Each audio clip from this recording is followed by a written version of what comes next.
सहना भवतु सहनौ भुनक्तु सह वीर्यं करवावहै तेजस्विनावधीतमस्तु मा विद्विषावहै।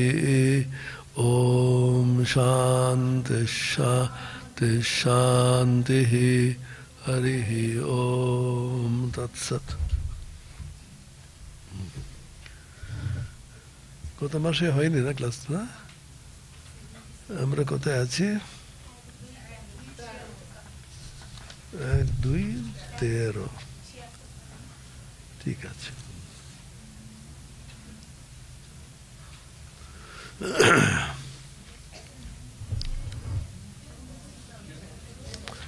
আগে বলেছিলেন তম দুর্দর্শম, আগের মন্ত্রটা দেখুন।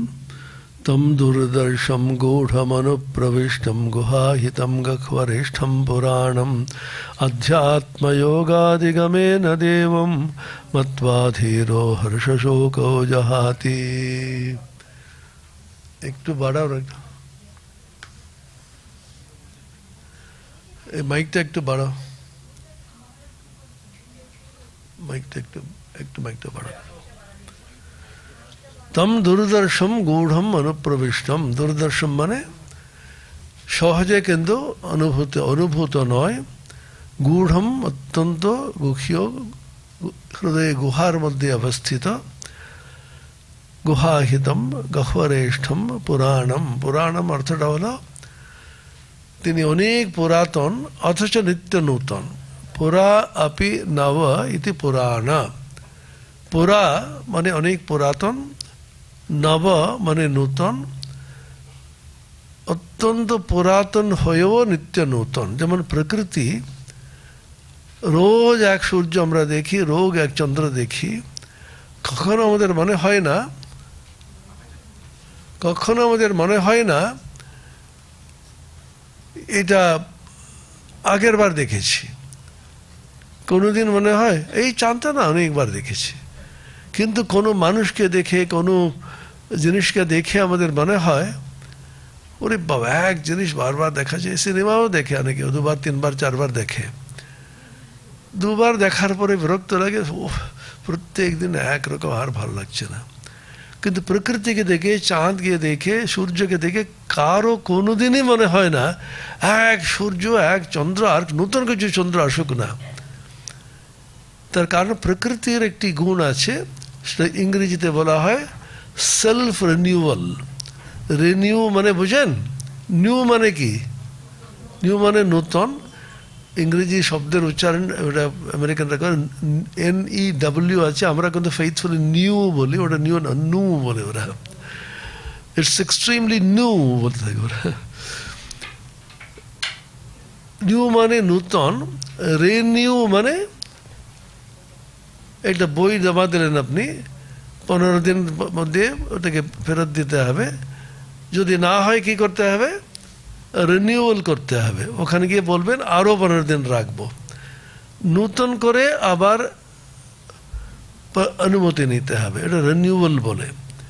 আর প্রকৃতির একটা গুণ আছে, সেটা কিন্তু বিখ্যাত দার্শনিকরা বলেছেন, তারপরে যা প্রকৃতিবিদ যারা ওরা বলেছেন, সেটা হলো সেলফ রিনিউয়াল। নিজে নিজে সমস্ত প্রকৃতি নিজেকে নূতন রূপ, নিত্য নূতন রূপ ধারণ করে প্রতিদিন, যদিও ওটা পুরাতন। সবচেয়ে বড় উদাহরণ আমাদের শরীর। আমাদের শরীর বলে যে বস্তুটা আছে, প্রত্যেকের আছে তো নাকি? তার কত পুরনো ওটা? কারো 50 বছর পুরনো, কারো 60 বছর পুরানো, আরও যারা বয়স্ক তার 80 বছর পুরনো। কিন্তু শরীরকে দেখে মনে হচ্ছে না একটা পুরনো। বাবা, এক শরীর, আবার একরকম ঘন্টা পড়লে খাওয়া, আমাদের ঘন্টা পড়ে না, আপনাদের বাড়িতে পড়ে না বোধ হয়। একরকম খাওয়া, আবার এক ভাত ডাল তরকারি। কখনো কিন্তু মনে হয় না আমাদের শরীরটা যেন এত পুরাতন, আর ভালো লাগে না। কেউ মনে করে কি আবার শরীরকে যত্ন করে ভালো করে এ করে, তারপরে আবার যারা আয়না দিকে দাঁড়িয়ে থাকে, আমি দূর থেকে দেখে এত অবাক লাগে আমার। তার কারণ কি? এটা কিন্তু খুব গূঢ় একটি দার্শনিক তত্ত্ব আছে। এটাকে সেলফ লাভ বলে। এরা সেলফ লাভ মানে আমি অপরকে যেমন ভালোবাসি, নিজের শরীরকে অত্যধিক ভালোবাসি আমরা। সেটা কিন্তু ওই ভালোবাসা আছে বলেই শরীর ধারণ করে আমরা কিন্তু মোটামুটি আনন্দে আছি, যদিও আনন্দে থাকার কোনো হেতু নেই, সব দুঃখেই থাকার কথা, সর্বত্র দুঃখ, অথচ মোটামুটি হাসছি ঘুরছি, কারণ we love our body, we love our mind, we love ourselves. Upanishad বলছেন এই নিজেকে যে ভালোবাসা, আত্মপ্রেম যেটা আছে, সে আত্মাটাকে উন্নত আত্মা, পরমাত্মা যদি হয়ে যায়, সেটা ভগবত প্রেমে পরিণত হয়ে যায়। নিজেকে কিন্তু ভালোবাসি বলে সমস্ত জগৎকে আমরা ভালোবাসি। সেটা হচ্ছে বৃহদারণ্যক উপনিষদ, আত্মনস্তু কামায় সর্বম প্রিয়ম ভবতি। যে কোনো প্রিয় বস্তু আমরা যদি বলি, নিজের প্রিয়ত্বের জন্য সবগুলো প্রিয় বলে আমাদের মনে হয়। সেই জন্য আমাদের শরীরকে যত্ন করা, আমাদের মনকে রক্ষা করা ইত্যাদির জন্য আমরা প্রচেষ্টিত হয়ে যাচ্ছি। কখনো মনে হয় না আমাদের শরীরটা অনেক পুরাতন হয়ে গেছে। কেউ যদি জিজ্ঞাসা করলে, ওরা মজা করে বলে, কিছু মনে করবেন না মেয়েরা, মেয়েদের বয়স জিজ্ঞাসা করবে না, আর পুরুষদের মাইনেটা চাইবে না, এটা যে বলা হয় বাংলাতে। জানেন তো, বাংলাতে একটা প্রবাদ আছে, যখন পুরুষকে বলতেন আপনার কত মাইনে, ও কখনো বলবে না, বলতে কষ্ট হয়। এটা মেয়েদের আপনার কত বয়স হবে, কারণ বয়স কম কম বলে বলতে এটা পছন্দ হয় না। কেউ কেউ বলে, আচ্ছা তোমার এই বয়সে কেন এরকম অসুখ খুশি বলো তো, আমার কত বয়স হবে বলো তো। একটু কম করে বলে খুব খুশি হয়ে যায়। কত হবে আপনার? 60-62? হ্যাঁ 60-62। আমার এখন 75 বছর। হ্যাঁ মহারাজ, মনেই হয় না তো। হ্যাঁ এই তো, কারণ এটা হচ্ছে রিনিউয়াল, নিজেকে নতুন করে কিন্তু ভাবি আমরা। প্রকৃতির নিয়ম হচ্ছে আমাদের নিত্য নূতনত্ব সৃষ্টি করে তাতে কিন্তু আমরা কিন্তু স্থায়িত্ব রাখি। বেদান্ত বলছেন তার মূল কারণটা হচ্ছে আত্মা যে আমার আসল স্বরূপ, নিত্য নূতন এবং সেই স্থায়ী। আত্মা যেহেতু স্থায়িত্ব আছে, সেই ধর্মকে শরীরের উপরে আরোপ করে আমরা বলছি শরীরেরও স্থায়িত্ব আছে। শরীরকে যে অত্যধিক ঘৃণার করে নিজের শরীরকে, সে শেষ পর্যন্ত কী করে, গঙ্গায় ঝাঁপ দেয়, তো পাগল হয়ে যায়। সেজন্য বলছে নেভার হেট ইউর সেলফ। নিজেকে কিন্তু হীনমান্যতাতে আমি একদম ভালো লাগছে না, আমি নিজেকে ঘৃণা করি যদি বলতে থাকে কেউ, তাহলে ওটা নিশ্চয়ই একটা মস্তিষ্কের একটা বিকৃতি আছে। নিজেকে কখনো ঘৃণা করতে, নিজেকে সবসময় ভালোবাসবে। তা মানে আমার শরীর, আমার মন, আমার বুদ্ধি, আমার অহংকার সব ঈশ্বর প্রদত্ত, যদি ঈশ্বরে বিশ্বাস করেন। যে জন্য মুসলমানরা সন্তানদের ঈশ্বরের একটি প্রসাদ বলে গ্রহণ করে। সেই জন্য যত সন্তান হবে ততই বলে ঈশ্বর আমাকে দিয়েছেন। ওই একটা ভাব একটা আছে ওদের। আমরা আমাদের শরীর দিয়েছেন, আমাদের মাতা পিতার মাধ্যমে আমরা পেয়েছি বটে, কিন্তু ঈশ্বর আমাকে এই শরীর দিয়েছেন, এটা ঈশ্বরের কাজের জন্য লাগাতে হবে। এবং ঠাকুর বললেন মনুষ্য জীবন জন্ম ধারণ করে কি করতে হয়, ঈশ্বর লাভ করাই জীবনের উদ্দেশ্য। এই দুর্লভ মনুষ্য জন্ম পেয়ে যে ঈশ্বর লাভ এই জন্মে যে করতে পারে না, সে হচ্ছে অত্যন্ত তার দুর্ভাগ্য, ঠাকুর বলে গেছেন না। সেরকম এখানে বলছেন পুরাণম পুরা আপি নব ইতি পুরাণম। সেটা আত্মার বয়স কত কত হাজার বছর ধরে আছে কেউ জানে না। সে কোন, এটা অনাদি অনন্ত, কখনো আদি নেই, কখনো অন্ত নেই, সবসময় নিত্য বর্তমান। শিবের সম্বন্ধে এটা বলা হয়, শিব কিন্তু কখনো ওর আহ্বানও নেই, বিসর্জনও নেই।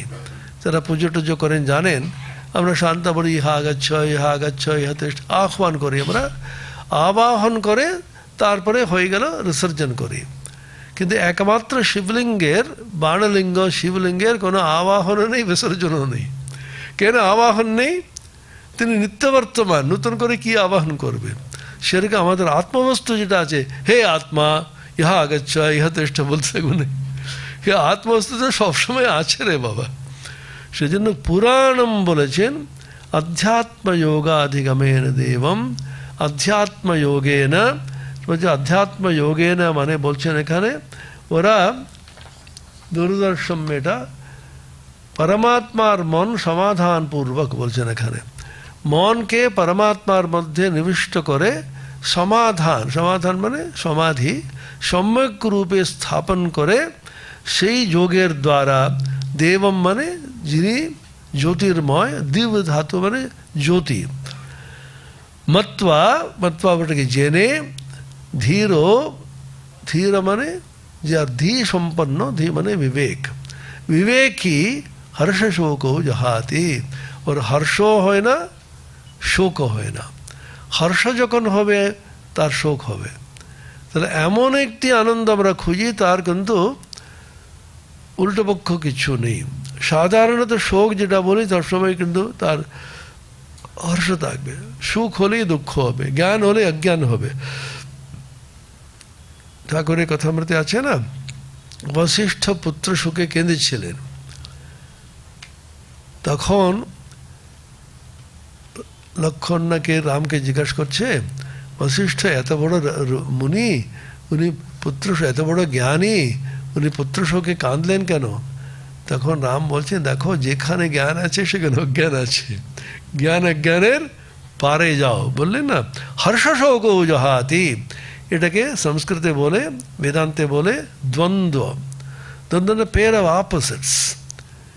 একটা প্রচণ্ড ঠান্ডা লাগলে তারপরে কিন্তু গরম লাগবে, উপরে ছুঁড়ে ফেললে আবার নিচে আসবে, উত্থান হলে পতন হবে। সমস্ত জগতের নিয়মটা হচ্ছে এটা,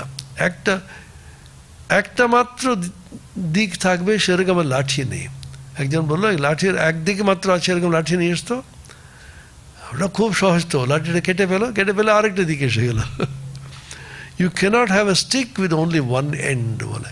জগতে সবসময় পোলস অফ অপোজিটস বলে ওরা, সাউথ পোল হলে নর্থ পোল হবে, পূর্ব দিক হলে পশ্চিম দিক হবে, সুখ হলে দুঃখ হবে, দারিদ্র হলে তারপরে সমৃদ্ধি হবে। সব সময় কিন্তু এর মধ্যে দোদুল্যমান যেটা, তার নাম হচ্ছে জীবন।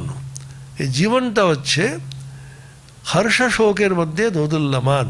এখন দারুণ হাসছে, একটা উইকেট পড়ে গেল, আপনি দেখেছেন, দাঁড়া শেষ পর্যন্ত ম্যাচটা হেরে গেল, সম করে চলে গেল।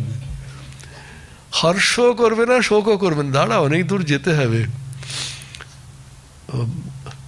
আমাদের একটা গল্প আছে না, একটা ছাগল ছিল, ছোট্ট ছাগল, মায়ের পিছনে পিছনে যাচ্ছে,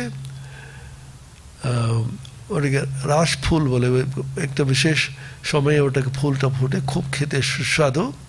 মাকে বলছে, মা খাবো, ফুলটা খাবো। দাঁড়া না, দুর্গা পূজা কাটুক, তারপরে কালী পূজা কাটুক, জগদ্ধাত্রী পূজা হোক, তারপরে বেঁচে থাকলে খাবি।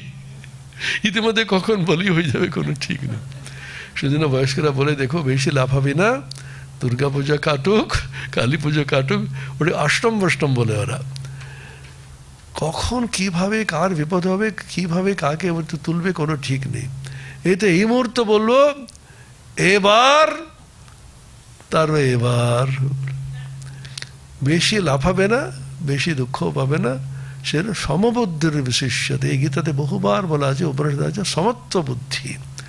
সুখ দুঃখ শীতোষ্ণ সুখ দুঃখে সমে কৃত্বা লাভা লাভো জয়া জয়, তাই না? সমত্বম যোগ উচ্যতে। সমত্ব বুদ্ধি থাকো, শান্ত হয়ে থাকো, বেশি কিন্তু লাফালাফি করবি না, বেশি কিন্তু কান্নাকাটি করবি না। বাড়িতে বয়স্করা বলতো, বয়স্কদের এত সূক্ষ্ম একটি বুদ্ধি আছে, অনেক অভিজ্ঞতার ফলে স্কুলে বিশ্ববিদ্যালয়ে গিয়ে শিখতে হবে না, বেশি হাসার। ছোটবেলায় বলতো দিদিমায়েরা, দেখো বাবা বেশি হাসাহাসি করবি না, দুদিন বাদে কাঁদতে হবে। আজকে বেশি হাসলে দুদিন বাদে কাঁদতে হবে না। তখন আমাদের বিরক্ত লাগতো, বারবার নীতিবাজ। না আমরা তো অনেক দেখেছি রে বাবা, বেশি লাফাবি না। দারুণ রেজাল্ট করেছে, লাফাবে না, দুদিন বাদে খারাপ রেজাল্ট হতে পারে। কখনো বেশি উচ্ছ্বাসও করবে না, বেশি কিন্তু অত্যন্ত তুমি মন খারাপও করবে না। সমত্ব বুদ্ধি শান্ত হয়ে দাও। উপশান্তোয়ম আত্মা শান্তম শিবম অদ্বৈতম। আত্মস্পন্দে শান্ত আর সমত্ব। এতচ্ছ্রুত্বা সম্পরিগৃহ্য মর্ত্য। আমরা বলছি, আমি বলছি, আপনারা দুবার বলুন। এতচ্ছ্রুত্বা সম্পরিগৃহ্য মর্ত্য। জোরে জোরে। প্রগৃহ্য ধর্ম্যম অনুমেতমাপ্য समोदते मोदनीयं हि लब्ध्वा विवृतं सदम नचिकेतसं मन्ये। এখানে বলতে চাইছেন মর্ত্য, মর্ত্য মানে এই মানুষ, মরণশীলকে মর্ত্য বলা হয়। আমরা সকলে মরণশীল। কেন মরণশীল? জন্ম যেই মুহূর্তে নিলেন শেষ পর্যন্ত গিয়ে মরতে হবে আপনাকে। এটাকে ষড ভাব বিকার বলা হয়। আগে আলোচনা করেছি আমরা। যেই মুহূর্তে শুরু করলেন, এটা এক্স অ্যাক্সিস ওয়াই অ্যাক্সিস মানে এইদিকে কাল, এইদিকে হচ্ছে মানুষের যে আস্তে আস্তে জন্ম থেকে শুরু করে, অরিজিন থেকে শুরু হলো, 0-0-তে শুরু হলো জন্ম। জন্ম যে নিলেন শিশু কি করে আস্তে আস্তে বড় হচ্ছে। জায়াতে জন্ম নিল, বর্ধতে বৃদ্ধি প্রাপ্তি হলো। বৃদ্ধি প্রাপ্তি অনন্তকাল তো হবে না। ওরে বাবা, এই ছেলেটা এইটুকু ছিল, এখন এত বড় হয়েছে, 2 ফুট হলো, 3 ফুট হলো, 4 ফুট, 5 ফুট, 7 ফুট, 8 ফুট হয়। ছেলেদের দিকে মোটামুটি 5.5-6-এর মধ্যে থাকে, মেয়েরা আর একটু কম হয়, কিন্তু বাড়তেই থাকে না। বর্ধতে বৃদ্ধি পেল, তারপরে একটা থেমে গেল। থেমে গিয়ে ওটাকে বলে অস্থি, ওখানে এমনি থাকছে। তারপরে 55-60 অবসর প্রাপ্তি এসে গেল, তখন আস্তে আস্তে করে চুল পাকতে শুরু করলো, দাঁতের ব্যথা অনেক পরে, বা লাঠিটা একটু পরে আসে। বিপরিণামতে পরিণাম হচ্ছে, সমস্ত অঙ্গের পরিণাম। চোখে একটু দেখতে না, ক্যাটারাক্ট হয়ে গেছে। বিপরিণামতে, তারপর অপক্ষীয়তে, এটা ক্ষয় হয় সমস্ত এগুলি। শঙ্করাচার্য যে ভগবান ভাষ্যকার এত অদ্বৈত গ্রন্থ, গভীর সূক্ষ্ম তত্ত্ব আলোচনা করেছেন, বার্ধক্য নিয়ে এটা ভজ গোবিন্দ সুন্দর একটা শ্লোক রচনা করেছেন। অঙ্গম ফলিতম গলিতম মুন্ডম দশনবিহীনম জাতম তুণ্ডম বৃদ্ধো ইয়াতি গৃহীত্বা দণ্ডম তদপি ন মুঞ্চত্যাশা পিণ্ডম। অঙ্গম গলিতম, সমস্ত অঙ্গটা যদি গলে বলছে না, এত শিথিল হয়ে গেছে, আস্তে আস্তে করছে। পার্কিনসন যারা আছে তারা জানবে, পার্কিনসন করতে গেলে এটা করলো, ওটা অজান্তে ওদের কিন্তু হাত থাকে, তার তো মাথাটাই কোথায় থাকে, অঙ্গটা শিথিল হয়ে গেল। অঙ্গাঙ্গলিতম পলিতম মুন্ডম, মাথাটা পুরো, চুলটা পাকা হয়ে গেল। দশনবিহীনম জাতম তুণ্ডম, মুখে কিন্তু সমস্ত দাঁতগুলো আস্তে আস্তে পড়ে যাচ্ছে। তখন কিন্তু ডেঞ্চার ইত্যাদি ছিল না, তো দাঁত চলে গেলে কি আর করবে? দাঁত চলে গেলে ভালো করে খেতেও পারবে না, চিবোতে পারে না। তারপরে হচ্ছে কথা বলতেও কথা বোঝা যায় না। কথা বলছেন, হ্যাঁ দাদু ভালো আছেন? তা আমি তো বাদেই আছি, তুই কেমন আছিস? না হাসলে কি হবে? এটা তো জগতে আমরা দেখতে পাচ্ছি না। দাঁতের জন্য আমরা স্পষ্ট উচ্চারণ করতে পারি। দাঁতের মহিমা। দশনবিহীনম জাতম তুণ্ডম বৃদ্ধ ইয়াতি, আস্তে আস্তে বড় হলো, বৃদ্ধ হয়ে গেল। তারপরে গৃহীত্বা দণ্ডম, হাতে একটা লাঠি, তারপরে ঠুকে ঠুকে ঠুকে আস্তে আস্তে করে যাচ্ছে। তদপি, তা সত্ত্বেও আশা পিণ্ডমটা যাচ্ছে না। আশা আকাঙ্ক্ষা লোভ, এত বয়স হয়ে গেলে এখনো তোমার কেন? না তাতে কি আছে, একটুখানি দেখি না, ভোগ করার বাসনা যায় না, তারপরে অপরের সমালোচনা করা যায় না। আমি শুধু ভাবি লোভ থাকতে পারে, কোনো কিছু লেগে যেতে পারে, অপরকে এত যত বয়স বাড়ছে কাছে সমালোচনা বেড়ে যাচ্ছে।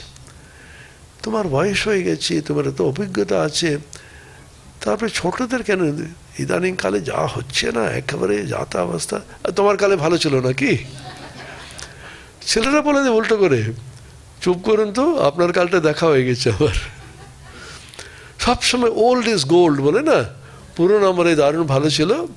অনেকে বলে, দেখছেন তো কি অবস্থা, আপনারা চুপ করুন। মহাভারতে সমাজের মতন জঘন্য সমাজ ছিল কি? মহাভারতে কি না হয়নি? দ্রৌপদীর যে ঘটনা যেটা হয়েছে সেটা সভ্য সমাজে হতে পারত?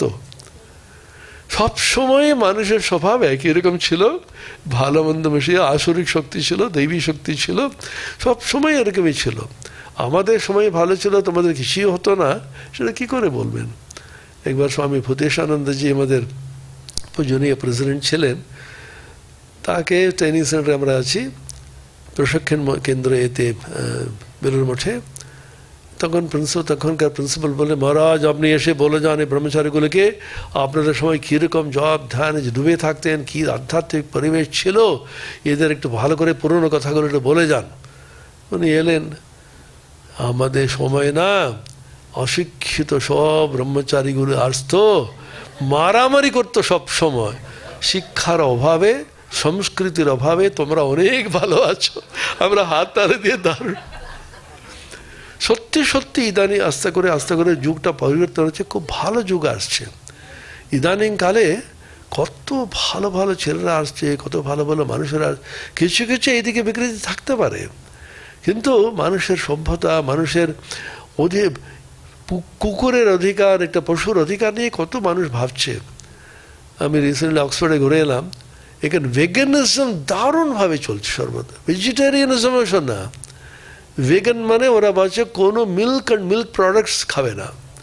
ওটাও বলছে এক রকমের আমিষ, এখানে গরুকে মাছুরকে বঞ্চনা করে তোমরা কিন্তু দুধটা নিয়ে নিচ্ছ। এত ব্যাপকভাবে চলে এসছে, তাতে কিন্তু গর্ব করে লোকে, I M A vegan, I don't it anything. ওইগুলো আমরা খেয়ে যাচ্ছি এখানে যত রাজ্যের। তার কেন বলছি, মানুষের সচেতন আছে, সহানুভূতি বাড়ছে, কত সুন্দর সুন্দর সোসাইটি হয়েছে না। ওখানে অক্সফোর্ডে একটা সোসাইটি আছে, গো ধার্মিক ওয়েলফেয়ার ফাউন্ডেশন। এখানে সবগুলোতে গো বলে, গো ইন্ডিয়া, গো এয়ার ইত্যাদি বলে না, গো ধার্মিক। তুমি ধার্মিক হয়ে যাও। ধর্ম শব্দ খুব ব্যবহার করে ওরা, রিলিজন দরকার নেই, তুমি ধর্মপথে চলো, সৎ পথে চলো। গো ধার্মিক ফাউন্ডেশন যিনি স্থাপন করেছিলেন তিনি নিম করলি বাবা বলেছেন, তার শিষ্যের শিষ্য।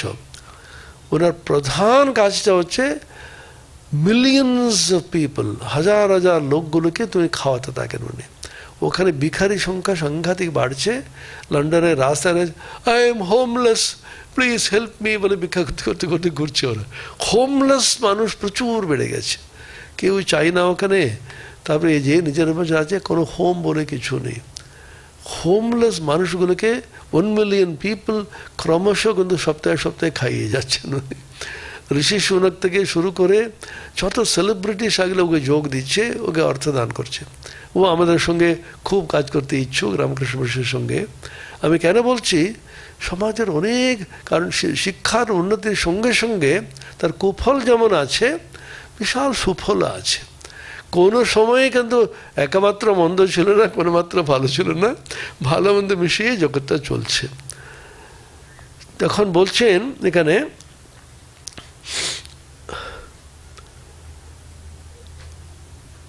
মর্ত্যঃ, যে মানুষ কিন্তু মরণশীল, এতদ শ্রুত্বা, এতদ বলতে এই অমৃতত্বের বার্তা বলা হয়েছে। মানুষ অমর কিসে হতে পারে, আত্মতত্ত্ব জ্ঞান করার কথাটা বলে, শ্রুত্বা, কার কাছে শুনবেন? যে আচার্য, তিনি উন্নত, তিনি অনুভূতিমান, তার কাছে শুনতে হবে। যদি ওরকম না পান, এখানে ইউটিউবে শুনছেন আপনারা, শাস্ত্র হচ্ছে ঋষি বাক্য, ভগবানের বাক্য ভগবদ গীতা, সেই বাণীটা শুনে তারপরে সম্পরিগৃহ্য সম্যক প্রকারে গ্রহণ করিয়া। সম্যকভাবে গ্রহণ করাও সহজ না। আমরা অনেকগুলো শুনছি, অনেকগুলো পড়ছি, সে আমরা গ্রহণ করি না, ওটাকে মনন নিদিধ্যাসন করে আত্মসাৎ করি না। ধর্ম্যম ধর্ম অনুমোদিত বস্তুকে প্রগৃহ্য শরীর আদি থেকে পৃথক করিয়া, যে আত্মবস্তু এই শরীর মন থেকে পৃথক বলে জেনে, অনু মানে সূক্ষ্ম, সূক্ষ্ম দুরাধিগম্য, অত্যন্ত সূক্ষ্ম জিনিস জানা খুব কঠিন। এতম মে আত্মাকে প্রাপ্ত হইয়া সহ সে মানুষ মোদনীয়ম হি লব্ধ্বা।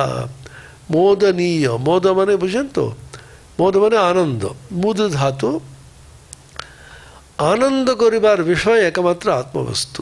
মোদনীয় বস্তু হর্ষের কারণ, আনন্দের কারণ আমরা কিন্তু কি কি হতে পারে আমাদের শাস্ত্রে বলেছেন।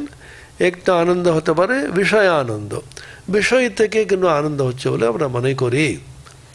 আনন্দ কিন্তু অন্তর থেকেই হচ্ছে। আমরা রসগোল্লা খেলাম, আমাদের বিষয় ইন্দ্রিয়গুলো পঞ্চকর্ম জ্ঞানেন্দ্রিয় জানেন তো, চক্ষু কর্ণ নাসিকা জিহ্বা। জিহ্বাটা সবচেয়ে মারাত্মক একটি ইন্দ্রিয়, সবগুলো বলছে খাও খাও খাও করে যাচ্ছে। খিদে লাগছে বলে খাবে না, কিন্তু রসনা তৃপ্তির জন্য। সেটা বিষয় আনন্দ বলা হয়, বিষয়কে উপভোগ করে আনন্দ করা।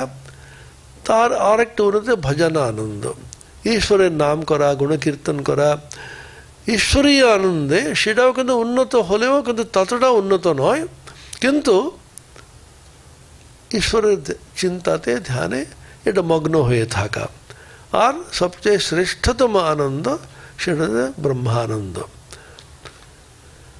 সেরকম বলছেন মোদনীয় বস্তু আনন্দের কারণ, আনন্দের কারণটা হচ্ছে স্বরূপত ব্রহ্ম।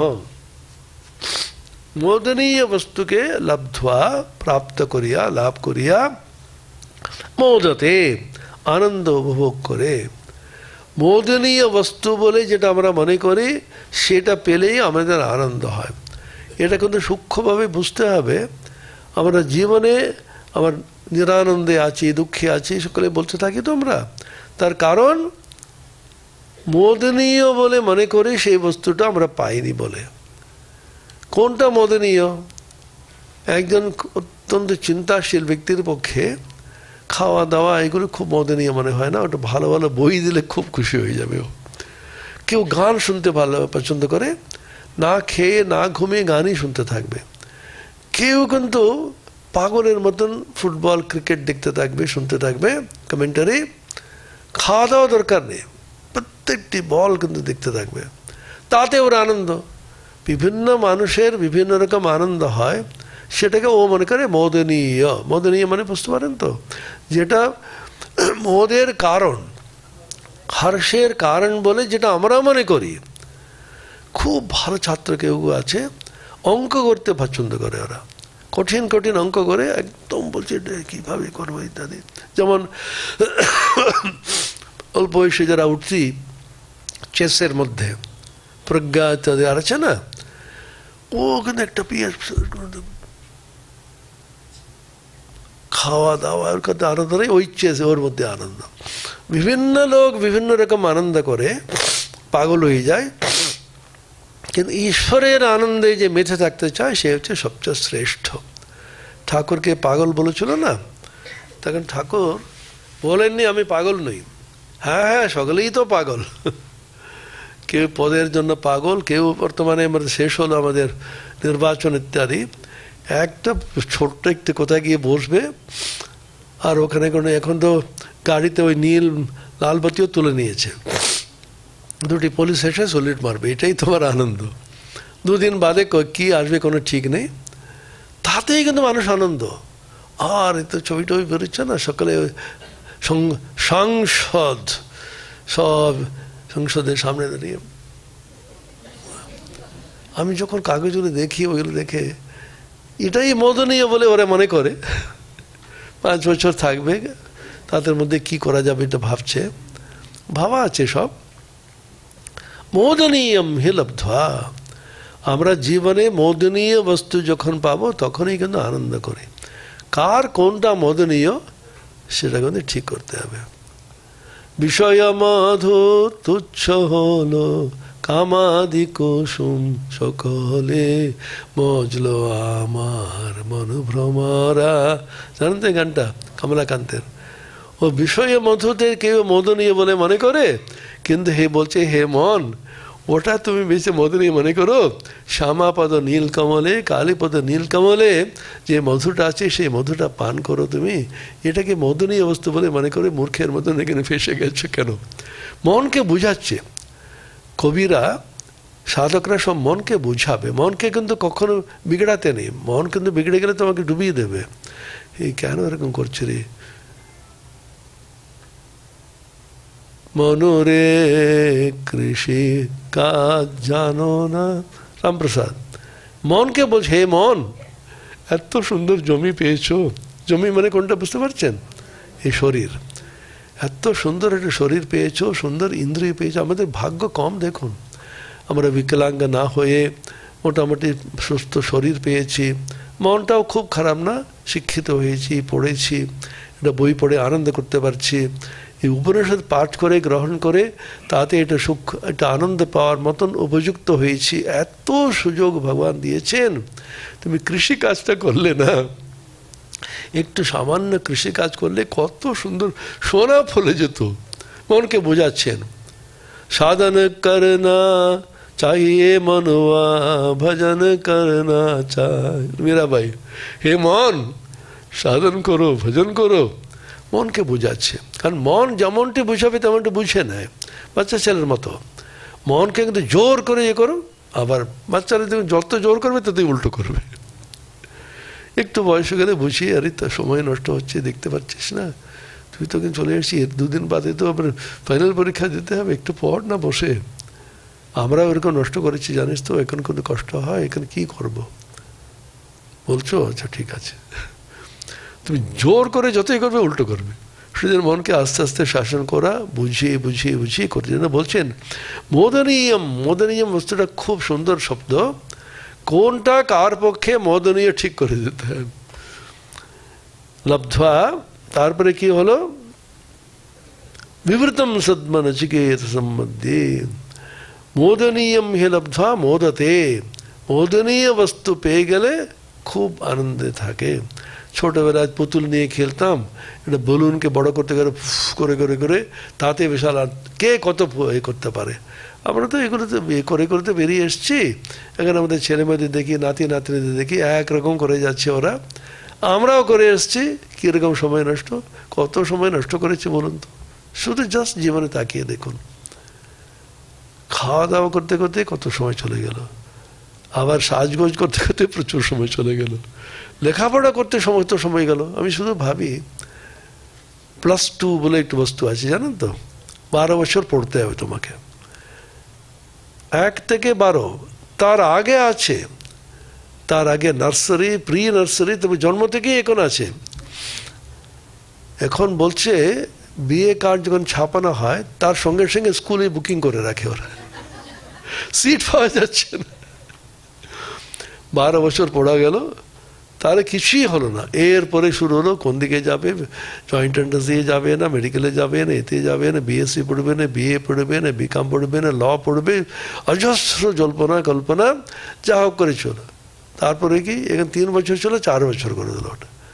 4 বছর পড়ো, তারপরে পোস্ট গ্রাজুয়েট করতে 5 বছর, কত হলো 17 বছর। তাতেও কোনো দাম নেই, MA MSCর কোনো দাম নেই। একটা কিছু অন্য কিছু করতেই হবে। PhD মানে যন্ত্রণা, আরও 5 বছর চলে গেল। তাহলে 17 + 5 22।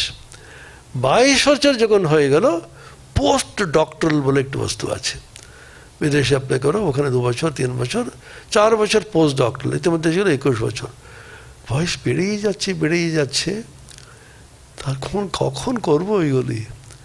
নিরঞ্জন মহারাজকে ঠাকুর বলেছিলেন, নিরঞ্জন দিন যায় রে, কখন ঈশ্বর লাভ করবি, করুণভাবে বললেন উনি। আমরা বেশ আনন্দে, হঠাৎ দেখছি, উঠে দেখছি বয়স বেড়ে গেছে। আমাদের সকলকে দেখুন, আমরা ভাবতে পারি এত বয়স বেড়ে গেল আমার।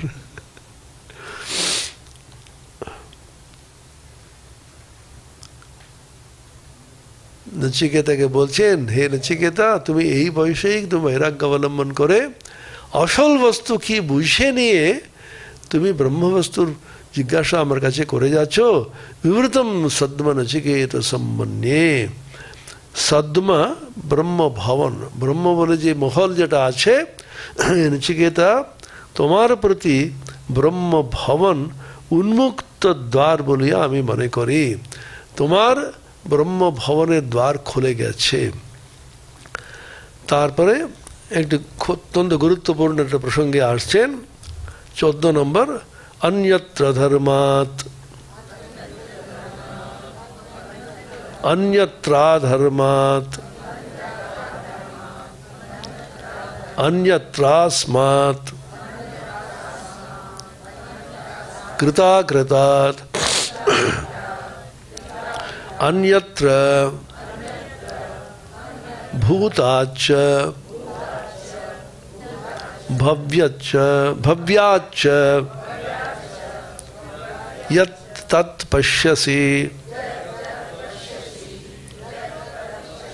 तद्वद।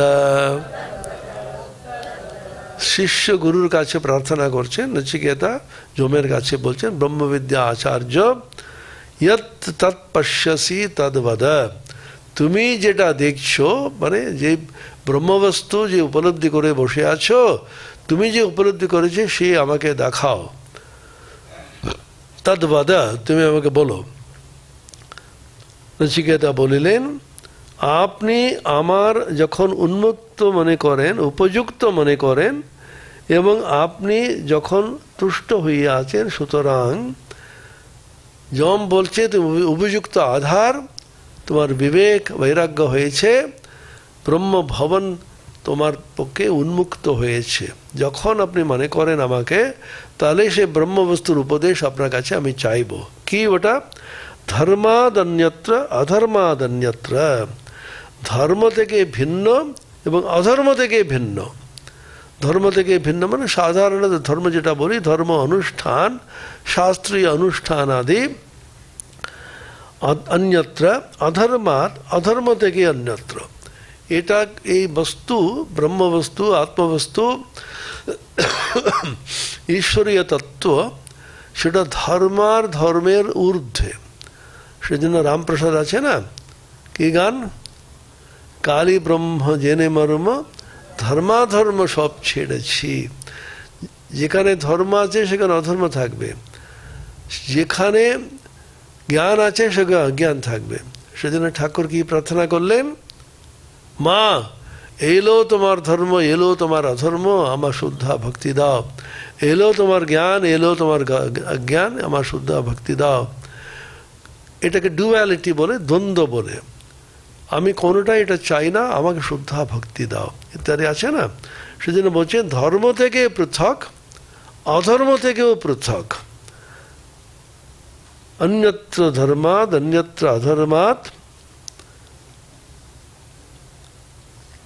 অন্যত্র अस्मात् কৃতা কৃতাকৃতাৎ। কৃত অকৃত।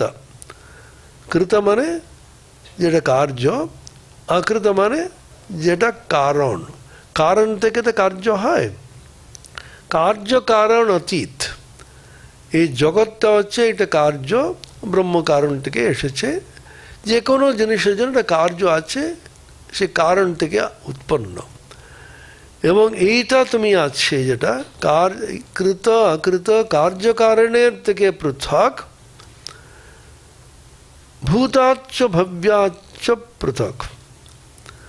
অতীত এবং ভবিষ্যৎ, সেখান থেকে বর্তমানকেও নিতে হবে। অতীত, বর্তমান, ভবিষ্যৎ থেকে পৃথক। তার কি অর্থ হলো? কালাতীত। কালের মধ্যে, কাল মানে কি? কালের গতি, flow of time. How does time flow? From the past through the present into the future. অতীত থেকে বর্তমানের মাধ্যমে ভবিষ্যতে যাচ্ছে। সেজন্য সায়েন্সে, ফিজিক্সে, অন্যান্য এতে এটাকে টাইম কোন বলা হয়। টাইম কোন বলতে, কোন বোঝেন তো, এটা ডামরুর মতো। ডামরু দেখেছেন তো, এখান থেকে শুরু করে এরকম হলো, এখান থেকে এরকম হলো। এটা ফিজিক্সে বলা হয় টাইম কোন, লাইট কোনও বলা হয়। ওই দিকে আছে ইনফিনিট পাস্ট, এই দিকে আছে ইনফিনিট ফিউচার। প্রেজেন্ট কোথায় আছে? বর্তমানটা ওই যে ওখানে যেটা আছে, বর্তমানটা বিন্দু মাত্র। বর্তমান কোথায় আছে? আপনি বর্তমান বলতে বলতে পাস্ট হয়ে গেল, প্রেজেন্ট হয়ে গেল। সেজন্য সে বর্তমানে সবসময় থাকো তুমি, without caring for the past or the future, just stay in the eternal present বলে না। যার জন্য শিবের হাতে ডমরু আছে জানেন তো নাকি? তার গূঢ় তাৎপর্য হলেও তিনি ডমরুকে, বর্তমানকে ধরে ভূত ভবিষ্যৎকে উনি কিন্তু ম্যানিপুলেট করে যাচ্ছেন। সেজন্য ওখানে ধরা মানে কালকে কিন্তু বর্তমানে ধরে রাখছেন উনি। গান গিরিশচন্দ্র ঘোষের সুন্দর গান আছে, যোগাসনে মহাধ্যানে মগ্ন যোগী বরা, ওখানে লাইন আছে, কালবদ্ধ বর্তমানে। কাল কিন্তু বর্তমানে বদ্ধ হয়ে গেল। Time is arrested in the present. Time does not flow from the past through the present to the future, it get arrested, nitya vartaman. সব সময় তুমি বর্তমানে আছো।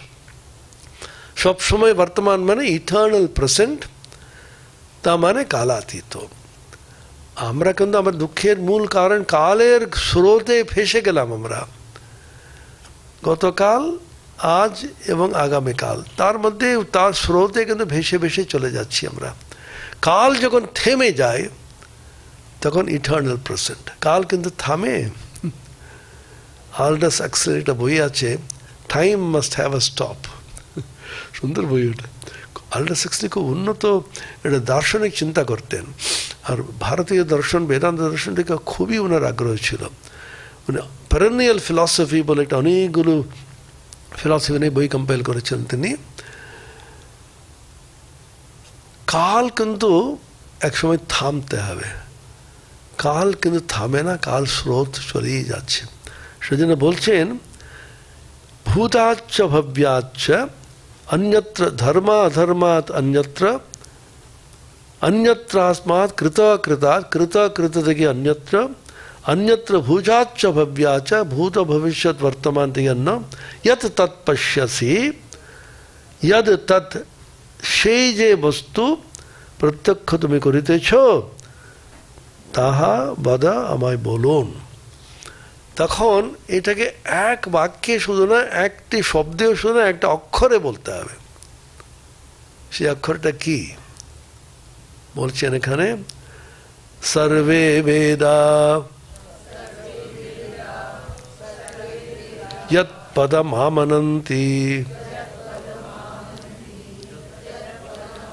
तपांसि सर्वाणि च यद्वदन्ति यदिच्छन्तो ब्रह्मचर्यं चरन्ति तत्ते पदं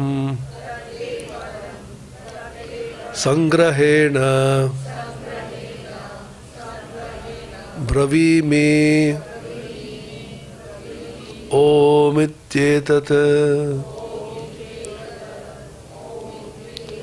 তুমি জানতে চাইছো সে বস্তু ধর্ম অধর্ম থেকে পৃথক, কৃতাকৃত থেকে পৃথক, ভূত ভবিষ্যৎ বর্তমান থেকে পৃথক, সেটা জানতে চাইছো? অত্যন্ত সংক্ষেপে বলছি, সেই হচ্ছে ওম। ওম ইত্যেতৎ। এই মন্ত্রটা ভগবান গীতাতে নিয়েছেন। গীতাতে কোনটা বলছেন না, গীতার বাক্য হচ্ছে সর্বে বেদা যৎপদমামনন্তি তপাংসি সর্বাণি চ যদ বদন্তি যদিচ্ছন্তো ব্রহ্মচর্যং চরন্তি তত্তে পদম সংগ্রহেণ প্রবক্ষ্যে। এটা গীতা বলছে, সংগ্রহে আমি বলবো বলেছে, সাসপেন্স রেখে দিচ্ছিল কেন অর্জুনকে একটু কৌতূহল করতে হবে তো, যেখানে যে চট করে বলে দিলে কৌতূহল থাকবে না, এক অক্ষরে তোকে বলে দিচ্ছি, হ্যাঁ শুনবি তো, একটা বাক্যে না, একটা শব্দেও না, একটি অক্ষরে বলছি, ওটা কি জানিস, সংক্ষেপে বলবো। কখন বলবে, কখন দাঁড়াও না একটু, বলে দিলে তো একটা ফুরিয়ে গেল, আগ্রহ চলে যাবে মানুষের। সেই জন্য পুরোনো কালে আমরা তো সিনেমা দেখে 60 বছর ধরে ছেড়ে দিয়েছি আমরা, একটু দুটো হইতেছে ছোটবেলায়, যখন সাসপেন্স তোমরা তীব্র হবে তখন ইন্টারভ্যাল বলেছে, তখন মানুষের সাসপেন্স বাড়তেই থাকে, কৌতূহল বাড়তে থাকে। সমস্ত বেদ যেই পদের সম্বন্ধে আমানন্তি বলতে থাকে, তপাংসি সর্বাণি চ যদ বদন্তি, তপাংসি তপস্যা কর্মরাশি ইত্যাদি সবগুলি যেটা নিয়ে বদন্তি বলে, যদিচ্ছন্ত ব্রহ্মচর্যং চরন্তি, যেটাকে গ্রহণ করিবার ইচ্ছাতে মানুষ ব্রহ্মচর্য অবলম্বন করে গুরু গৃহে বাস করে তপস্যা রত হয়ে থাকে, তত্তে পদম, সেই পদ অত্যন্ত সংক্ষেপে আমি বলছি।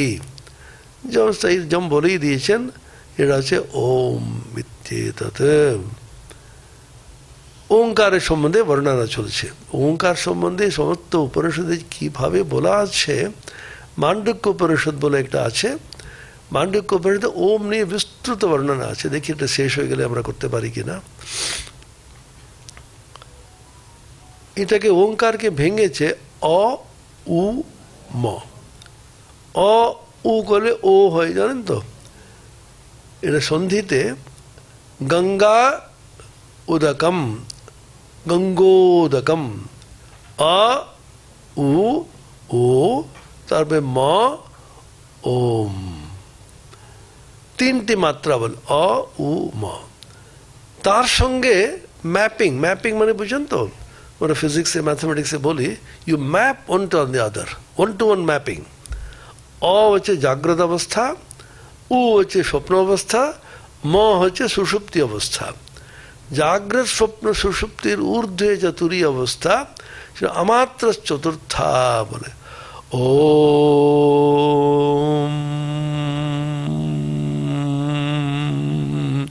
শেষে যেটা আছে তার কোনো মাত্রা নেই, সে ধ্বনি মাত্রা আসছে। মানে ঠাকুর একটা উদাহরণ দিচ্ছেন, যখন ঘন্টা বাজে ঢং,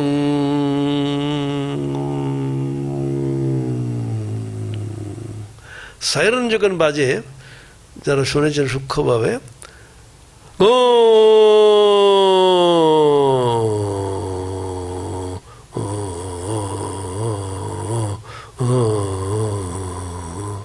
অনেকক্ষণ ধরে টানতে থাকে, আমাত্র চতুর্থা বলে। অ উ মা তিনটি মাত্রা, কোনো মাত্রাহীন যেটা চতুর্থ, সেটা হচ্ছে তুরীয় বস্তু। তুরীয় মানে চতুর্থ, ওটা নিয়ে বিশদ ব্যাখ্যা ইত্যাদি আছে মান্ডুক্য উপনিষদ এবং কারিকাতে। এখন উনি ওঙ্কারকে অবলম্বন করে সগুণ ব্রহ্ম নির্গুণ ব্রহ্ম দুটিরই উপাসনা করা যায়। সেজন্য বলছেন, এখন তার মহিমা বর্ণনা করছেন ওঙ্কারের। এতদ্ধ্যেবাক্ষরম ব্রহ্ম,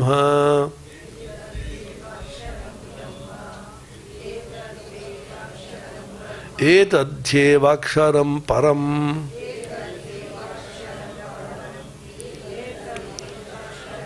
এতদ্ধ্যেবাক্ষরম জ্ঞাত্বা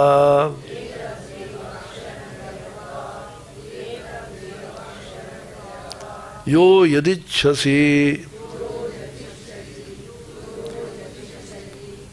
तस्य तत्। एतद्ध्येव अक्षरम ब्रह्म, एतद ही, ওটা এতদ্ধি হয়ে যায় সন্ধিতে, এব এই অক্ষর ওম, এইটা ই, এতদ হি কি, ওটা परम ब्रह्म ये अक्षरम ब्रह्म एतद्धेव अक्षरम परम এটা পরব্রহ্ম অপরব্রহ্ম দুটিরই এটা ব্রহ্মকে চেনেন তো নাকি ব্রহ্মকে বলা হয় অপরব্রহ্ম পরব্রহ্ম আর অপরব্রহ্মের নাম আছে হিরণ্যগর্ভ অথবা ঈশ্বর ঈশ্বর হচ্ছেন নির্গুণ নিরাকার ব্রহ্ম যখন সময় অর্থাৎ কাল এবং দেশ টাইম অ্যান্ড স্পেসের মাধ্যমে যখন আসে তাকে আমরা বলি ঈশ্বর দেশাতীত কালাতীত ব্রহ্ম সেটা হচ্ছে নির্গুণ ব্রহ্ম সেকে ধরা ছোঁয়ার বাইরে তিনি এই যে ওম যেটা আছে পরব্রহ্মেরও প্রতীক এবং অপরব্রহ্ম ঈশ্বর হিরণ্যগর্ভ তারই প্রতীক एतद्देव अक्षरम ज्ञात्वा ये अक्षर के जेने यो यदिच्छति तस्य तत् এটা জেনে কি হবে यो यदिच्छति तस्य तत् উভয়াত্মক এটা উপাসনা করিয়া যাহা ইচ্ছা করেন তাহার তাহাই অর্থাৎ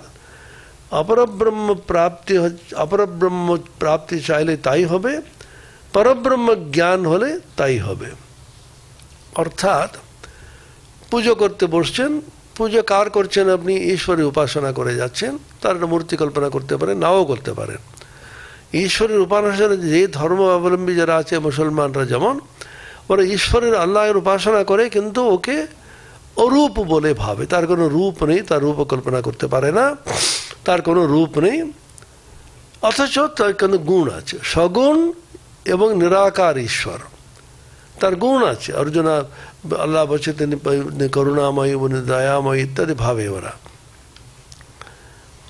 এখন বলছেন এখানে ওঙ্কার অপরব্রহ্ম পরব্রহ্ম উভয়াত্মক এখানে কিন্তু পদটিকা আছে দেখবেন গম্ভীরানন্দ মহারাজ দিয়েছেন মুন্ডক উপনিষদ 2.2.3 দ্রষ্টব্য সে হচ্ছে ওম শব্দের বাচ্য ওঙ্কার ইহার প্রতীক তার অর্থটা বলছেন বাচ্য এবং বাচক এটা বুঝতে হবে আমাদের বাচক আর বাচ্য পতঞ্জলি যোগসূত্রে বলছেন তস্য বাচক প্রণবঃ সে ব্রহ্মের ঈশ্বরের বাচক হচ্ছে প্রণব মন্ত্র ওঙ্কার ওঙ্কার হচ্ছে যদি বাচক যদি হয় তাহলে ব্রহ্ম হচ্ছে বাচ্য বাচ্য আর বাচক বুঝতে পারছেন বাচক মানে যার সম্বন্ধে বলা যায় তার সম্বন্ধে বলা হয় আপনি মন্ত্র উচ্চারণ করে যাচ্ছেন মন্ত্রের অর্থটা কি দেবতার সেটা বাচক যে দেবতার উদ্দেশ্য আপনি মন্ত্র গণেশায় নমঃ বলছেন এই মন্ত্রটা কিসের গণেশের বাচক বাচ্যটা কি গণেশ দেবতা বাচ্য মানে যার সম্বন্ধে মন্ত্রটা বলছে সে হচ্ছে বাচ্য এই দেবতার সম্বন্ধে কি বলা হয় সেটাতে বাচক তস্য বাচক প্রণবঃ এটা বাচ্য আর বাচক বলা হয় সেজন্য কেন বলছেন ওম এই শব্দটি আমি পড়ছি এটা আমাদের পদটিকা ব্রহ্মের নাম বা বাচক খুব সহজে বলছেন উনি ব্রহ্মের একটি নাম প্রত্যেকের একটা নাম আছে ও নাম ডাকলেই যেখানে থাকবে আমাকে ডাকলেন বলে চলে আসে ও মনে করে আমার এই নাম জন্মের থেকে নাম দেওয়া হয় বা নামকরণ দেওয়া হয় বাচ্চাটা বুঝতে পারে না তো নাম হচ্ছে শ্যাম বল কি নাম ব্যাম কেন আরে শ্যাম শ্যাম আর কঠিন কঠিন নাম দিয়ে উচ্চারণই করতে পারে না এখন তো কত কঠিন কঠিন নাম খুঁজে খুঁজে বার করে তো আমার নাম আছে রাম বল সহজ রাম বলাটা খুব সহজ রাম বলে বারবার বলে আমার নাম আছে রাম তোর নাম কি আমার নাম রাম হে রাম ডাকলেন বলে চলে এলো কেন ব্রহ্মকে ডাকতে গেলে ব্রহ্মকে আপনি মোবাইলে ডাকতে চাইছেন এখান থেকে খুব সহজ। ব্রহ্মের নম্বর কি জানেন? 0 0 আর ইনফিনিটি। ওটা করলে ব্রহ্মকে বললেন ওম, ওম বলে একটা বাটন আছে, টিপলি ব্রহ্ম ওম, ডিড ইউ কল মি, ব্রহ্ম বলছে ওখান থেকে ওম বললে ব্রহ্মকে ডাকা হয়। নাম তো, অর্থাৎ ওম শব্দে ব্রহ্মকেই বোঝায়। কারণ নাম এবং নামই অভেদ। ঠাকুর বলেছিলেন যার নাম এবং ওই নাম যার আছে, নামই দুটোই কিন্তু একই বস্তু। সেজন্য ঈশ্বরের নাম উচ্চারণ করা মাত্রই ঈশ্বরই চিন্তা করা হয়, ঈশ্বরকে ডাকা হয়। সেজন্য নামের মাহাত্ম্য বলা আছে। আবার কিন্তু মন্ত্র মানে ওম থাকতেই হবে, যে কোনো মন্ত্র, অন্যান্য বীজ মন্ত্র নাও থাকলো। আর কোনো দেবতার নাম দরকার নেই, নমঃ দরকার নেই, শুধুমাত্র ওম, সেটা একটা মন্ত্র। সেই মন্ত্র সাধারণত বলা হয় শুদ্ধ প্রণব বলে, শুদ্ধ ওম। সেটা একমাত্র সন্ন্যাসীদের পক্ষে রাখা হয়েছে। ওদের অন্য কোনো উপাসনা করবে না, অন্য কোনো পুজো পাঠ করবে না। সন্ন্যাসীরা একমাত্র উপাসনে ওম, আর কিছু না। ওম শব্দ ব্রহ্মকেই বোঝায়। আবার ওম হচ্ছে তাহার প্রতীক। এটা ভালো করে সূক্ষ্মভাবে বুঝে নেন। ওম হচ্ছে ব্রহ্মের নাম। ওম বলতে ব্রহ্মকেই বোঝায়। ওম বলে যদি আপনি ফোন করেন, ব্রহ্মই রেসপন্ড করবে। This is Brahman speaking. Did you call me? Yeah, I called you as Om. Brahma respond করতে বাধ্য। ওম বলে ব্রহ্ম রেসপন্ড করবে। আবার মন্দবুদ্ধি, মন্দবুদ্ধি মানে আমাদের মতন অবস্থা রাখুন। আমাদের মন্দবুদ্ধি তো নাকি না, এমনি অতিমন্দ বুদ্ধি। মন্দবুদ্ধি বলতে যারা সূক্ষ্মভাবে বিচার করতে সক্ষম নন, তারা কিন্তু প্রতীক নিয়ে করে। একটা ছবি করলো, একটা প্রতিমা করলো, এটা শালগ্রাম নিয়ে বিষ্ণুর পুজো করলো, শিবলিঙ্গ নিয়ে শিবের পুজো করলো, এটা প্রতীক। বাচ্চারা যেমন খেলছে না, এটা করলে এ হচ্ছে এটা বাড়ি, এই বাড়ির মধ্যে এটা আছে। তারপর ওটা ওই অপর মনে খেলতে কিছুই নেই, ওখানে নিজে নিজে ভাবছে। ঠিক সেরকম জগতে আমরা সব করি, সে হচ্ছে পুতুল খেলা। এই হচ্ছে আমার বাবা, ছোটবেলা থেকে বললো বল কে, বা রে বাবা, বাবা ইনি হচ্ছেন তোর মা। ছেলেটা চিনেই না, প্রথম থেকে ছোটবেলা থেকে শিখিয়ে শিখিয়ে শিখিয়ে বাবা মাকে চিনতে পারলো। জন্ম থেকে কোথাও নিয়ে চলে যায় ইত্যাদি গল্পগুলো আছে না, তখন ওকেই মা বলে ভাবছে ওরা। সেরকম কন্ডিশনিং তোমাকে বারবার বলতে বলতে বলতে এই হচ্ছে শিবলিঙ্গ। শিবলিঙ্গটা কি? সাক্ষাৎ শিব। শিবকে চিনিস তো? কৈলাসে থাকেন উনি। ও আচ্ছা, এটাই শিবলিঙ্গ। মা এখানে তো শিব কোথায়? আরে এটা শিব বলে ভাববে তুমি। ভাবনার মাধ্যমে প্রতীক যেটা আছে, সিম্বল, ছবি, কোনো বস্তু, সেটাকে আমরা কিন্তু ওই বস্তু বলে ভাবনা। এটা হচ্ছে ধ্যান বলা হয়, ধ্যান অথবা ভাবনা। ভাবনার মাধ্যমে মানুষের অনেক উন্নতি হতে পারে। যেমনটি তোমার ভাবনা তেমনটি তোমার লাভ। গান ভাবিলে ভাবে হৃদয় হয়, যেমন ভাব তেমনি লাভ, মূল সে প্রত্যয়। রামপ্রসাদ, রামপ্রসাদ গানের মধ্যে সমস্ত বেদান্ত আছে। তুমি যেমনটি ভাববে, আমি বদ্ধ বলে ভাবলে আমি বদ্ধ, মুক্ত বলে ভাবলে আমি মুক্ত। আমি খুব দুঃখী আছি বলে যে ভাবতেই থাকে, দুঃখেই থাকবে। ঠাকুর বলেন শালা পাপি পাপিলে যেন বলতে থাকে, সে পাপি হয়ে যাবে। আমি পাপি নয়, আমি নিত্যমুক্ত, আমি ঈশ্বরের সন্তান। তখন দেখবে তুমি এটা মুক্ত হয়ে যাবে। অর্থাৎ শালগ্রাম অবলম্বনে যেরূপ বিষ্ণুর পূজা হইয়া থাকে, সেরূপ ওঙ্কার অবলম্বনে ব্রহ্মের উপাসনা করা হয়। যেমন শালগ্রাম শিলা নিয়ে বিষ্ণুকে পূজা করা যায়, শিবলিঙ্গ নিয়ে যেমন শিবকে পূজা করা হয়, ওঙ্কার প্রতীক হিসাবে রেখে ব্রহ্মের পূজা হতে পারে, উপাসনা হতে পারে। বেলুর মঠে কোথায় আছে ওঙ্কার জানেন তো? কোথায়? স্বামীজির উপরে যেটা আছে সেটা হচ্ছে প্রতীক উপাসনা। ওঙ্কারের সামনে গিয়ে প্রণাম করলাম আমি, ওঙ্কারকে ধূপ জ্বালালাম, ওঙ্কারকে রসগোল্লা খাওয়ালাম। ওঙ্কারকে রসগোল্লা খাওয়াতে পারো নাকি? ওঙ্কারকে সগুণ ব্রহ্ম বলে ভেবে, প্রতীক কিন্তু নির্গুণ ব্রহ্মের প্রতীকও হয় না। নির্গুণ ব্রহ্মের কী করে প্রতীক হবে? এটাকে সগুণ ব্রহ্মের প্রতীক হিসাবে ঠাকুরকে ব্রহ্ম যদি মনে করেন তাহলে এই ওঙ্কারই ঠাকুর। উত্তম অধিকারী অবলম্বন ব্যতিরেকেও ব্রহ্ম বিষয়ে শ্রবণ মনন নির্ধাসন করিতে পারেন। উত্তম অধিকারী যে আছে, কোনো অবলম্বন দরকার নেই, কোনো প্রতীক দরকার নেই, ওঙ্কার শ্রবণ করলো, তারপরে গভীরভাবে মনন করলো, তার মধ্যে একেবারে এমন মননিষ্ঠ হয়ে সমাজস্থ হয়ে গেল, শ্রবণ মনন নিধিধ্যাসন বলা হয়। এর মাধ্যমে কিন্তু ব্রহ্ম লাভ করতে পারে। মধ্যম অধিকারী যারা আর একটু নিচে যারা আছে, ওঙ্কার বাচ্য ব্রহ্মকে ওঙ্কার উপাধিক ব্রহ্মই আমি এই রূপে উপাসনা করতে পারেন।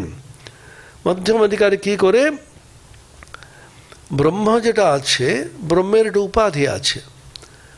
আমরা আছি, আমরা নিত্য শুদ্ধ মুক্ত স্বভাব, আমরা আত্মবস্তু, কিন্তু এটা উপাধি ছাড়া কাউকে চিনতে পারছি না।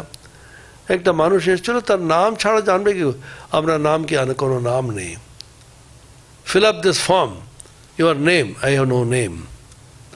Your date of birth, I was never born. What is your address?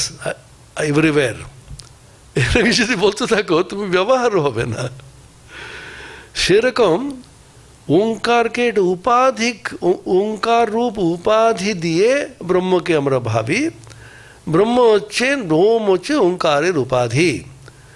ওঙ্কারের মাধ্যমে ব্রহ্মকে জানা যায়, সগুণ ব্রহ্মকে জানা যায়। এরা মধ্যম যারা। অধম যারা আছে, অধম অধিকারী, মন্দ অধিকারী, ওঙ্কারকেই প্রতীক রূপে গ্রহণ করিয়া উপাসনা করতে পারেন। ওঙ্কারকেই ওরা নিয়ে নিয়েছে। এই ওঙ্কার যেটা আছে, ওঙ্কারকে মালা পরাবে, ওঙ্কারকে ধূপ জ্বালাবে, ওঙ্কারকে রসগোল্লা খাওয়াবে। ওরা কিন্তু এর বেশি পারছে না। ওটা হোক, তবুও ওঙ্কারকে অবলম্বন করে প্রতীক রূপে গ্রহণ করে সগুণ ব্রহ্মকে উপাসনা করে কি লব্ধ ওরা পেতে পারে। আর এতদ্ধ্যেব অক্ষরম ব্রহ্ম এতদ্ধ্যেব অক্ষরম পরম, পরব্রহ্ম তো নির্বিশেষ ব্রহ্ম। ব্রহ্মের বিশেষণ আছে, নির্বিশেষ ব্রহ্মের কোনো বিশেষণে নেই। সগুণ ব্রহ্মের বিশেষণ, সগুণ ব্রহ্ম না ঈশ্বর। ঈশ্বরের কি বিশেষণ আছে? তিনি করুণাময়, সর্বব্যাপী, সর্বশক্তিমান, সর্বজ্ঞ। তিনি সকলকে কিন্তু কৃপা করেন, সমস্ত জগৎকে কিন্তু সৃষ্টি স্থিতি লয় করেন ইত্যাদি। এইগুলো হচ্ছে তার বিশেষণ রূপে। নির্বিশেষ ব্রহ্ম, তার কোনো বিশেষণই নেই। অপর ব্রহ্ম অর্থাৎ হিরণ্যগর্ভ, ইহা নামান্তর কার্য ব্রহ্ম। অপর ব্রহ্ম, পরব্রহ্ম। অপর ব্রহ্ম হচ্ছে ঈশ্বর, তার আরেকটা নাম হচ্ছে হিরণ্যগর্ভ, আরেকটা নাম হচ্ছে কার্য ব্রহ্ম। সে হচ্ছে কারণ ব্রহ্ম, সে হচ্ছে কার্য ব্রহ্ম। পরব্রহ্ম তারও ঊর্ধ্বে, তার কার্যকারণের অতীত। জগৎ কারণ, সে হচ্ছে ব্রহ্ম। জগৎ কারণ ব্রহ্ম, তার গুণ এত রূপ থাকতেই হবে। রূপ নাও থাকতে পারে, কিন্তু গুণ থাকতে হবে। এটা হচ্ছে ওঙ্কার, হচ্ছে অপরব্রহ্ম পরব্রহ্ম উভয়াত্মক। ওটা কিন্তু ওঙ্কার কিন্তু অপরব্রহ্মও হতে পারে, পরব্রহ্মও হতে পারে। সেজন্য ওঙ্কার নিয়ে একটু বিস্তৃত আলোচনা আছে, আমরা ধীরে ধীরে করবো এটা। ওম শান্তি শান্তি শান্তি। হরি ওম তৎসৎ। শ্রীরামকৃষ্ণার্পণমস্তু।